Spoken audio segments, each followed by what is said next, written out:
Should the UK allow more immigrants to enter? Should it close its borders for good? Should it send back the immigrants who've already entered the nation? Immigration is a topic that comes up in every premiership, more so in recent years than ever before. That, of course, would have to do with the fact that immigration has reached an all-time high in the United Kingdom. Should we blame lenient immigration policies for the mass influx, or should we blame the British society for historically being more tolerant towards immigrants? No matter which one you choose, both factors, as have others, have contributed to raising net migration to the UK. But something happened in 2024. Over 200,000 people signed a petition to the UK Parliament demanding that the country close its borders to any more migrants. Times have changed, and it's become increasingly clear that anti-immigrant rhetoric has been taking over Britain. But what can we do? More importantly, what can Keir Starmer, the current Prime Minister, do? He has a plan, that much is for sure, but will that plan be effective? Let's find out. Who has been the most liberal UK Prime Minister in terms of immigration? Depending on who you ask, the answer will be different every time. However, broadly, it'd be fair to assume that a left-leaning Prime Minister would have been the most liberal with their immigration policies. This isn't backed with any cold, hardy statistics, although some immigration policies over the years have historically made it easier for people to enter, reside, and work within the United Kingdom. Again, the answer depends on who you ask, and if you were to ask Keir Starmer, the current Prime Minister of the UK, part of the Labour Party, there's never been a Prime Minister more accepting of immigrants than Rishi Sunak. For context, the Conservative PM preceded Starmer and was the organiser of the oft-controversial Rwanda bill. Sunak's anti-immigration policies were well reported. However, Starmer believes that beneath it all, it had the most liberal immigration policies to date. Things are about to change and immigration is about to go down. That's if Starmer's immigration policies are passed, though. Things haven't been easy for Starmer, and that's putting it lightly. Within a few months of taking over the reins for Sunak, Starmer has been seen putting out one fire after another. Anti-immigration rhetoric is at an all-time high in the nation, especially since the July 2024 Southport attack. To recall, a 17-year-old entered a dance/yoga studio, stabbing multiple people and fatally injuring 3. The youngest of the deceased was 9 years old. The juvenile's name was kept from the media in compliance with the law, however this led to misreporting that he was a Muslim refugee. The young man was later found to have been born in Wales to Rwandan immigrant parents, a former choir boy. The damage was done nonetheless, and people took to the streets to protest immigration policies. They believed that the country has seen a large number of foreigners in recent years, particularly from groups such as India and Pakistan. Many mosques were vandalized, and Starmer announced that the rioters would be dealt with strictly. So far, at least 5 rioters have been brought to justice, with sentences varying from probation to jail time. In any case, this hasn't been a good look for Starmer, who, on one hand, has been accused of not doing enough to stop the anti-Muslim and anti-immigration riots, and on the other hand has been accused of more so favouring the immigrants. Immigration has been a touchy topic in UK politics for a long time. The general consensus over the past couple of years, however, has been that net migration has to go down. Over the years, the UK has adopted the Australian points-based system to allow only skilled and necessary immigrants to enter. Later, with Sunak's Stop the Boats and Rwanda bill, it was proposed to turn back asylum seekers as they sought to enter the country via the open waters. Nothing has particularly worked. Immigration to the United Kingdom continues to be at an all-time high. 9.4 million people migrated to the UK in 2020, according to World Population Review. Starmer had his work cut out for him, and immediately after taking office, he set forth to do 2 things. Announce that Sunak's Rwanda bill will not go through and dedicate his term to bringing down net migration. To many, these might seem like 2 contrasting policies. However, you have to remember that Sunak's Rwanda bill had routinely been challenged by Human Rights Watch and organizations for being unconstitutional even after it had passed. Also, to clarify, Starmer isn't planning on getting net immigration down to 0. Besides being next to impossible to do, it's also impractical. His goal is to bring it down substantially from what it is now, and that means bringing it down to a couple of 100,000. How many? The Labour Party hasn't set a number just yet, and they're not planning to. For now, Starmer's administration is looking toward bringing it down and then announcing a stable, acceptable number. But how will they bring it down? Before we start talking about Starmer's strategies and what they could mean for the future of immigrants in the United Kingdom, those who've crossed the border and those who are awaiting approval, we have to review the stats first. 66.9 million, that was about 16% of the combined population of England, Wales, Northern Ireland and Scotland in 2022, were reported to have been outside of the UK. Reports from the 2021 census showed that the number of immigrants had actually increased by 34% since the 2011 census. How could that be? What draws migrants to the UK? Anti-immigration rhetoric isn't new, although admittedly, the motion has gained a lot more traction in recent years than ever before. Now, you'd think that after Brexit in 2020 and the transitional settlement period ending in December 2020, the UK would see less migrants than ever before. According to Migration Observatory, most of the migrants in the UK, 63% to be specific, were born in a non-EU country. Of EU countries, Polish and Romanians remain among the largest migrant groups in the country. Polish Britons take home the prize of being the largest migrant group overall. But what is it about the UK that makes it such a popular immigration hub? This has been debated time and time again, and according to Redditors, it boils down to 5 reasons: language, immigration train, non-existent registration requirements, illegal employment opportunities, high tolerance toward migrant groups, and acceptance by the British society. The last factor plays a greater role than one might think. Traditionally, British societies have been greatly accepting of immigrants. Have times really changed? You have to remember that concurrent to the anti-immigration protests were peace walks, wherein Britain marched in support of the victimized groups. So yes, immigration might be a touchy topic in UK politics, but it's not like the people of the UK have altogether demanded an end to immigration. This doesn't, however, mean that immigration should be allowed to continue at an unprecedented rate.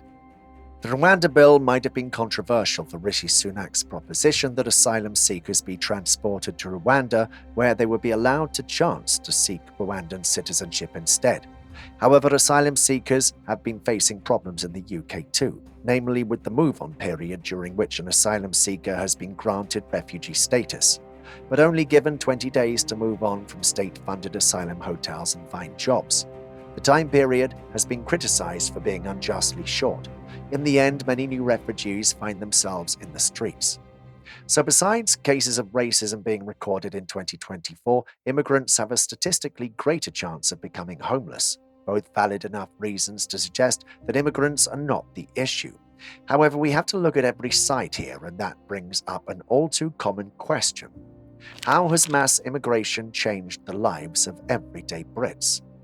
In 2020, it was reported that 1 in 7 people in Great Britain were foreign-born. This statistic used to be 1 in 25 at the time of the war, and that's where we'll start: the war. You have to remember that reasons for seeking immigration opportunities have remained virtually the same across centuries.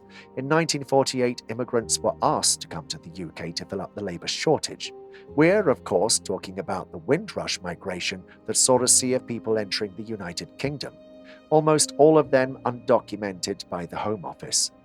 By 1956, people flocking toward the West were doing so mostly to flee the war and hardship in their region. Around the time of the Hungarian Revolution, the UK saw its first group of Poles entering the nation, 120,000 in the first batch, many more to come. This continued in 1992 with the EU expansion. Naturally, people favoured nations with larger migration circles, and that would be the United Kingdom. Moving on to more recent years, India, Poland, Pakistan, Romania and Ireland are the most common countries of birth among the UK migrants per the 2021 census. The most common reason given by migrants for moving to the UK was family, 37%, followed by work, 29%, and education, 14%. Another 11% of all migrants said they came to the UK for other reasons, which includes humanitarian protection. Britain saw higher numbers of asylum applications after the pandemic.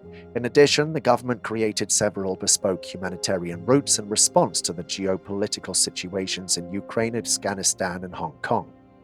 Most migrants in the UK are between the ages of 20 and 60. Around 72% of the foreign-born population was in this group, according to data from the 2021-2022 census. Migrants were also less likely to be in their child or retirement years. London stands out amongst all other regions in the UK. More than 40% of its residents have been born abroad, according to the 2021 census. The numbers speak for themselves. Britain does not have a huge migrant population. Now, has that affected the lives and livelihoods of the everyday Brit? In some ways, a lot, and in others, none at all. Naturally, the first question is if they've been taking up jobs that would have otherwise gone to British nationals. Brexit has had a pronounced effect on several sectors of the UK, namely the job sector. However, it was supposed to. Boris Johnson claimed that Brexit would bring about more jobs for British nationals, and in so many ways that concept made sense. If free movement is barred, there'll be more jobs for the British to take up, right? Not necessarily. Here, the jobs that were made available were jobs that were in low-paying sectors. Those employed in well-paying sectors were able to retain their leave to remain status on account of said jobs. Farming, for example, saw a labour shortfall when migrants were forced to return. The Pick for Britain campaign started to fill those jobs, and it massively failed. So has immigration affected the job market? Yes, but in another way, too. The hospitality sector, for example, was unable to hire people to replace migrants for a very different reason. That is, they couldn't offer British citizens the same salaries that they had been offering non-British citizens. It had come as no surprise that immigrants were paid less. According to the hospitality sector, that's because it was all they could afford. Migration has placed additional pressure on public services, particularly housing, schools, and healthcare. In some areas, the rapid population growth due to migration has led to shortages and strained local resources. The housing market, already under pressure, has seen increased demand, contributing to higher prices and rents. The influx of migrants has also affected social cohesion, with some communities feeling uneasy about the pace of change. While many people celebrate diversity, there have been concerns about integration and the challenges of maintaining a shared sense of identity and values in the increasing diverse society. So how does Keir Starmer plan on bringing migration down? No, Keir Starmer isn't planning on ending immigration to the UK completely, although his immigration policies could be seen as relatively strict. This move is seen as Labour's attempt to attract Conservative voters. Recent figures showed that net migration in 2023 was 685,000, down from 764,000 in 2022, but still 3 times higher than in 2019 when the Conservatives had pledged to reduce it. In short, the new Prime Minister plans on imposing visa restrictions without formally capping any immigration routes. The government plans to address shortages first, that is, construction, information and engineering. He also promised to make Britain less reliant on migration by investing in the training of UK workers. Labour's policy include compelling sectors like health and construction, which depend on migrant labour to develop workforce plans, and reforming the points-based migration system to prioritise domestic skills training. Labour plans on increasing penalties for employers violating minimum wage laws, while also removing occupations from the immigration salary list if sectors fail to engage with workforce plans. Starmer also announced plans to investigate the impact of the Conservatives' increasing to salary thresholds for skilled workers route and the prohibition on care workers bringing dependents. There will be an increase to the minimum income required for the partner route, but emphasises a review of family routes for social and economic benefits. They do not plan to reverse the ban on family accompaniment for carers and senior carers. They also do not plan to negotiate a youth mobility scheme with the EU, but expanding the youth mobility route could address labour shortages in hospitality, retail and childcare. Some Conservatives have criticised Labour's proposals as rebanding existing government policies, while Reform UK dismissed the plans as ineffective. Frankly, only time will tell. What we know as of right now is that over 20,000 people have signed a petition demanding for the UK to close its borders. It's clear that a great portion of the British public now more than ever believe that immigration has caused more harm than good. While it's been established that that might not necessarily be the case, let's assume a Britain without immigration's net migration zero. What would Britain look like without immigrants? Growing numbers of Britons demand that immigrants be sent back home. This sentiment prompted John to create a Facebook event urging immigrants to take a day off work on St. George's Day to highlight the importance of migrant labour to the UK economy. The event garnered limited attention but sparked discussions about the potential impacts if all immigrants left the UK. Tim Finch, Associate Director of Migration at the Institute of Public Policy Research, warned that the UK would face a catastrophic collapse if all migrants left. Key industries like food processing, construction, and hospitality, which rely heavily on migrant labour, would suffer immediate disruptions. London's financial sector, dependent on international talent, would lose its global standing, while the National Health Service, with 8% of its workforce being migrants, would be severely impacted. Finch also noted that the UK would face a demographic crisis with an aging population and fewer younger workers to support the economy. The political consequence would include a potential loss of support for parties like Labour, which traditionally attracts immigrant votes. Finch dismissed the idea of a mass exodus of migrants as unrealistic, emphasising that the UK's economy and society are deeply intertwined with migrant labour. Are immigrants the enemy? What do you think?